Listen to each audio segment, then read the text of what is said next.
En kyk hierbo, wat skryf Leon? Hy vra of ek dit geniet het. Ja, weet jy, inderdaad het ek dit geniet.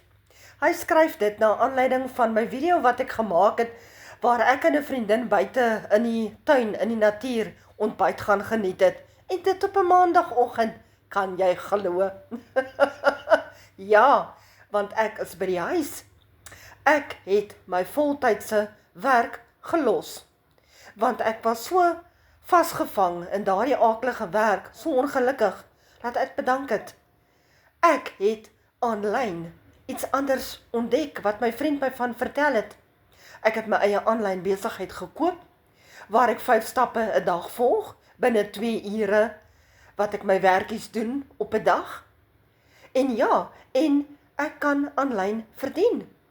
So, my naam is Chantel. As jy dus meer wil weet, skryf vir my in die comments gratis, want ek sal graag vir jou 'n gratis gids wil stuur, sodat jy kan kyk hoe hierdie werk. Jy kan dit ook probeer. As ek dit kon regkry, kan jy ook. Tot later.